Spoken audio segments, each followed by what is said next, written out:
आप सभी को हमारा बहुत बहुत नमस्कार।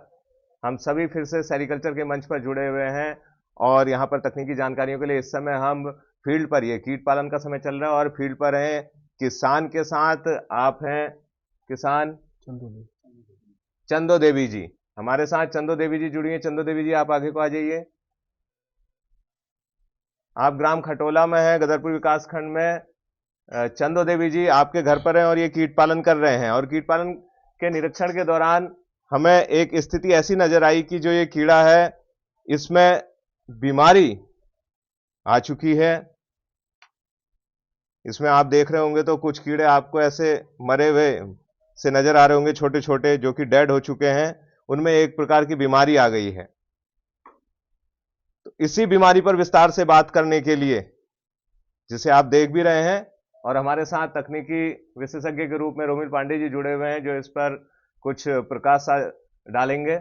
और मैं रोमिल जी से अनुरोध करूंगा कि ये जो बीमारी है, ये क्या बीमारी है और ये किन कारणों से आई होगी, और इस बीमारी को हमारा किसान कैसे पहचानेगा, और आने से पहले वो उसके लिए क्या करे, प्रिकॉशन, ऐसी सावधानी कि वो बीमारी उसमें ना आए, और यदि आ गई है तो उसके बाद ऐसा क्या करे कि वो अपने ज्यादा से ज्यादा कीड़े को बचा ले और उससे उत्पादन करवा सके। रोमिल जी, आपसे अनुरोध है कि आप इस पर अपनी बात रखें। धन्यवाद सर। जैसा कि अभी हम गदरपुर विकास खंड के ग्राम खटोला में हैं, अभी हम जिन कीट पालक के यहाँ पर पहुँचे हैं, वहाँ पर हमें काफ़ी इस तरह की बीमारी दिखाई दी है, जो कि कुछ कीट पालन में जो कि सावधानियाँ रखी जानी थी, उसको नहीं रखा गया ऐसा प्रतीत हो रहा है। और अब इस बीमारी का प्रकोप जो स्वस्थ कीड़े हैं उसमें भी होता जा रहा है। जैसे कि मैं यहाँ दिखाना चाहूँगा कि यहाँ पर आप देखेंगे कि इस ट्रे में आपको ये कीड़े मरे हुए दिखाई दे रहे हैं यहाँ पर, जो कि काले पड़ते जा रहे हैं और सड़ रहे हैं। ये देखेंगे, ये इस तरह के कीड़े हैं, और यहीं पर बगल में स्वस्थ कीड़ा भी दिखाई दे रहा है। लेकिन कब तक स्वस्थ रहेगा इसकी कोई गारंटी नहीं है, क्योंकि इसका दुष्प्रभाव इस स्वस्थ कीड़े में पड़ेगा। तो ये जो बीमारी दिखाई दे रही है, ये फ्लैचरी है, जो कि एक बैक्टीरियल डिजीज है। और ये जब भी हम दूषित पत्ती, या अगर हमारे कीट पालन का जो कक्ष है वहाँ पर हमारा उचित प्रबंधन नहीं है, या कभी गीली पत्ती पड़ गई है, और या फिर पत्ती देते समय समान रूप से पत्ती नहीं दी गई है, जैसा कि इस ट्रे में परिलक्षित हो रहा है कि जो ये कीड़े आपको दिख रहे हैं मरे हुए, जिनमें की फ्लैचरी की बीमारी दिखाई दे रही है, ये साइज में छोटे हैं, इनका आकार छोटा है, और दूसरे कीड़े साइज में बड़े दिखाई दे रहे हैं। तो इससे स्पष्ट हो रहा है कि यहाँ पर ये साइजिंग की स्थिति आ गई है। अभी हमने पिछली बार काफी चर्चा करी कि अगर कीड़ों को समान रूप से पत्ती नहीं मिलेगी तो उनका आकार छोटा बड़ा हो जाएगा, और जो छोटा कीड़ा होगा, जो पीछे चल रहा होगा, जिसकी ग्रोथ छोटी कम होगी, वो अंततोगत्वा बीमारी में बदल जाएगा। और ये बीमारी उसी कारण से आई है। अब ये बैक्टीरियल डिजीज आ गई है, और इसी ट्रे में दूसरा स्वस्थ कीड़ा भी है। तो अब ये इस कीड़े के लिए भी बहुत घातक स्थिति हो रही है, और इसको बचाना भी अब थोड़ा सा मुश्किल हो रहा है, और इसके लिए काफी मेहनत करने की जरूरत पड़ेगी। रोमिल जी, ऐसा भी सुना है कि जो ये फ्लैचरी आती है, उस फ्लैचरी में प्रॉपर वेंटिलेशन का ना होना, मतलब हवा का कमरे के अंदर प्रॉपर आना जाना ना होना, क्योंकि ये जो कीड़ा है वो जीवित है और उसे भी हवा की, ऑक्सीजन की जरूरत होती है। उसका ना आना, जब पूरा प्रॉपर तरीके से अगर बंद कमरा आपने कर दिया जिसमें हवा का आवागमन नहीं हो रहा है, वो भी एक कारण में गिना जाता है। क्या ऐसा है? दूसरा, जो तापमान है, तापमान की स्थितियों में क्या बहुत ज्यादा वेरिएशन हो जाना, दिन का तापमान ज्यादा था और रात का एकदम से गिर गया, बहुत कम हो गया, तो आप समान कमरे में क्या उसे मेंटेन कर पा रहे हैं, इस तरीके का। और साथ ही आर्द्रता की कंडीशन, जो ह्यूमिडिटी है, क्या उसे हम मेंटेन कर पा रहे हैं जो कीड़े के लिए चाहिए, क्या ऐसा भी है? जी हाँ, बिल्कुल। देखिए, कीट पालन कक्ष को तो ऐसा होना चाहिए कि उसमें क्रॉस वेंटिलेशन, यानी कि जो वायु है वो एक एक दीवार से दूसरी दीवार, या मतलब चारों दीवारें इस तरह से होनी चाहिए, उसमें वायु का प्रवाह की ऐसी व्यवस्था होनी चाहिए कि वो क्रॉस वेंटिलेशन हो। अभी हमने शायद देखा यहाँ इस कीट पालन कक्ष में भी उतनी उचित व्यवस्था नहीं हो पाई है कि क्रॉस वेंटिलेशन हो। तो ये एक बहुत बड़ा कारण होता है, क्योंकि अगर बंद कमरे में होगा तो वो वहाँ ना सिर्फ स्वच्छ वायु, साफ वायु आएगी, और उसके अंदर उस कमरे का तापमान भी बहुत ज्यादा बढ़ जाएगा। ऐसी स्थिति में जो पत्तियां हैं, ये जो कीड़े का विकास है, वो भी प्रभावित होगा। और इस तरह की जो स्थितियां अगर एक बार उस कीट पालन में आ जाती हैं जिसमें कि बीमारी आ गई है, तो ये उसके लिए बहुत अच्छा, उस बीमारी के लिए एक तरह से फेवरेबल कंडीशन हो जाती है, तो वो तेजी से बढ़ने लगती है। तो ऐसी स्थिति ना रखी जाए। जैसे कि इस कक्ष में देखेंगे कि वायु का प्रवाह चारों तरफ नहीं हो पा रहा है, और कुछ और कमियां भी रह गई हैं, तापमान ऊपर नीचे हुआ होगा, जो कि हमारे किसान बंधु उसको नहीं संभाल पाए हैं। तो ये स्थितियां इस वक्त ये बीमारी के रूप में यहाँ पर दिखाई दे रही हैं। तो जैसे कि जो फ्लैचरी आपका कहना है एक बैक्टीरियल डिजीज है, बैक्टीरिया से, जीवाणु से जो है ये आई हुई है। अन्य भी इसमें बीमारियां होती हैं, तो इस वाली जो फ्लैचरी से आई है ये बीमारी, इसको कैसे हम कीड़े को पहचानेंगे कि इसमें फ्लैचरी ही हुई है? जी हाँ, इसमें होता क्या है कि ये कीड़ा वहीं पर ट्रे में एक तरह से यहीं पर वो मर जाता है और सड़ने लगता है। जो ग्रेसरी होती है, दूसरी दूसरी बीमारी है जो वायरल है, उसमें वो दूधिया द्रव्य छोड़ता है और चारों तरफ भागता है। लेकिन लचरी का कीड़ा एक जगह यहीं पर वहीं पर पड़ा पड़ा मर जाएगा और फिर वो सड़ जाएगा, काला पड़ जाएगा, और उससे जो बैक्टीरिया है वो पत्तियों के माध्यम से दूसरे स्वस्थ कीड़ा अगर उसके ऊपर से रेंगता हुआ जाएगा या उस पर पड़ी हुई पत्ती को खा लेगा, तो उससे वो भी स्वस्थ कीड़ा भी प्रभावित हो जाएगा। और इसमें एक चीज और होती है कि जब भी इस तरह की जो ट्रे होती है जिसमें बैक्टीरिया का या फ्लैचरी का रोग का प्रकोप होता है, तो उससे ट्रे से एक बदबू जैसी आती है, जिससे कि हम आसानी से पहचान लेते हैं कि हाँ कोई चीज सड़ रही है, जैसे सड़ने पे बदबू आती है। उसी तरीके से एक ट्रे के आसपास जिसमें ये इस तरह का रोग होगा वहां से बदबू भी आने लगेगी। तो ये कुछ ऐसे लक्षण होते हैं जिससे हम पहचान लेते हैं कि इसमें फ्लैचरी बीमारी है। इसका मतलब हमारे किसान भाइयों को ये समझने की बहुत बहुत ज्यादा जरूरत है कि ये बीमारी है, जैसे इंसानों में कोई बीमारी हो जाती है और वो एक से दूसरे में फैल जाती है, या छूने के माध्यम से या सांस लेने के माध्यम से, या कोई चीज हमने छुई थी मरीज ने और वो किसी स्वस्थ व्यक्ति ने छू ली तो उसको उससे संक्रमण हो गया। ठीक उसी प्रकार से कीड़े में भी ऐसा ही है कि वो ट्रे के अंदर कीड़ा पल रहा है और भी बहुत सारे कीड़े हैं जो उसको छू के निकल रहे हैं, उसके ऊपर से रेंग रहे हैं, तो वो उस बीमारी को लेकर के जा रहे हैं। या फिर हमने उस ट्रे में काम करते समय हमारे किसान बंधु ने हाथ उस ट्रे में लगाया, पत्तियां डाली, कुछ किया, या फिर ट्रे की सफाई करी और फिर उन्हीं हाथों से दूसरी ट्रे में भी उसने काम किया, तो वो एक ट्रे में तो जो बीमारी थी वो साथ ही दूसरी ट्रे में भी चली जाएगी। तो इस बात का भी हमें बहुत बहुत ज्यादा ख्याल रखना होगा। मैं रोमिल जी से पूछना चाहूंगा कि रोमिल जी, अब चूंकि पहले तो मिसमैनेजमेंट हमारे किसान के वहां हो गया है, अब चूंकि ये बीमारी आ ही गई है, और हालांकि हम रेशम के काम में ये जानते हैं कि precaution is better than cure, मतलब सावधानी ही बचाव है। यदि आपने सावधानियां रखी हैं तो उससे बढ़िया कुछ भी नहीं है।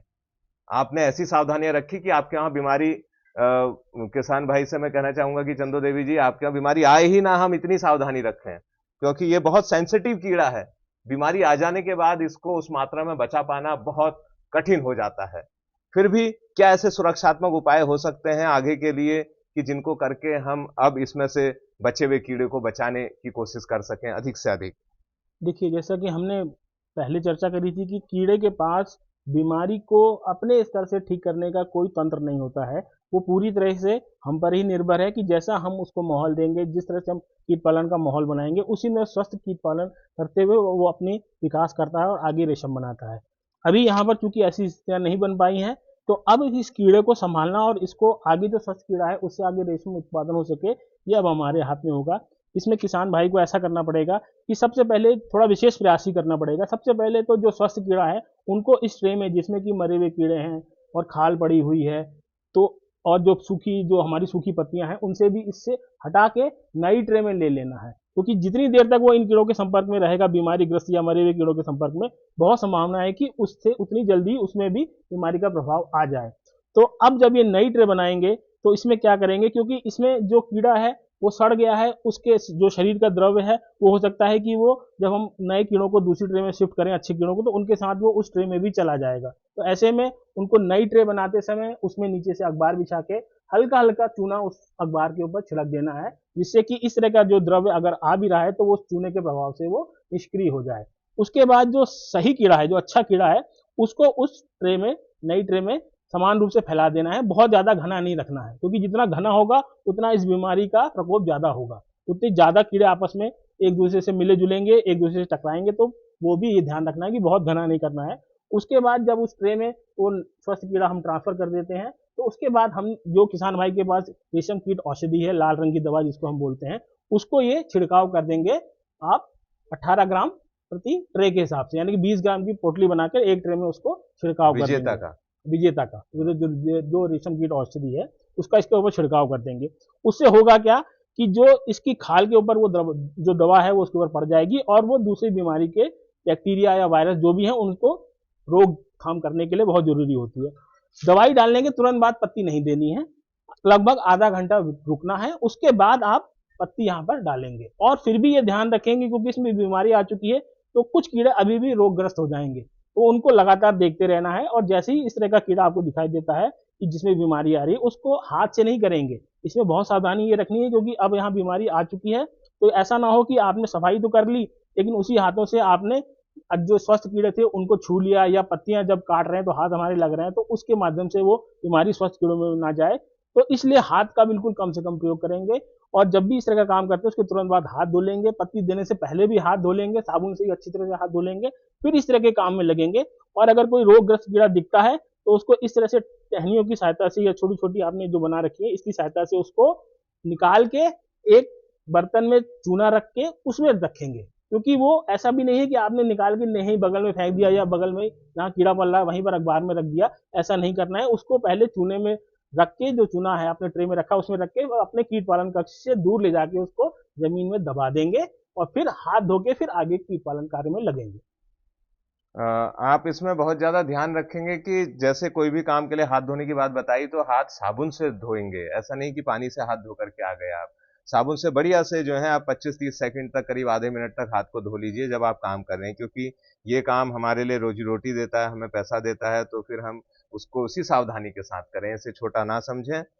और साथ ही जो है, जो आपने बताया कि जो हमने बीमारी वाला कीड़ा चुना था, उसको एक चूने बर्तन में जिसमें चूना रखें, उसमें जिस समय आप निकाल रहे हैं तुरंत उसमें रखते जाएं, फिर बाद में उसे सारे को इकट्ठा ले जाकर के किसी दूर एक गड्ढे में दबा दें मिट्टी से, ताकि वो बीमारी आपके वहां तक दोबारा ना पहुंच पाए।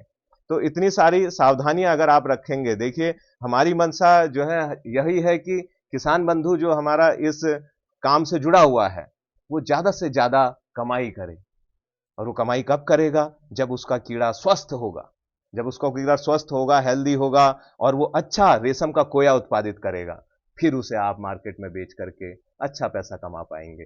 तो हमारी इस मनसा को, जो आपके अच्छे के लिए ही है, आप अपनी मेहनत से, केवल मेहनत का मतलब है कि बिल्कुल मेहनत का जोर लगा करके नहीं, आप स्मार्ट अपना मन मस्तिष्क को बिल्कुल एक्टिव रख के और आंख और कान खोल करके अपने काम को करिए। हम आपके साथ हैं, और आपको आगे इस उत्पादन के लिए भी और आने वाले समय के लिए भी हम बहुत बहुत शुभकामनाएं देते हैं। और अपने साथियों को भी, और हमारे साथ जुड़े हुए तकनीकी विशेषज्ञ रोमिल जी का भी मैं हार्दिक आभार व्यक्त करता हूं। आप सभी को आने वाले समय के लिए बहुत बहुत शुभकामनाएं।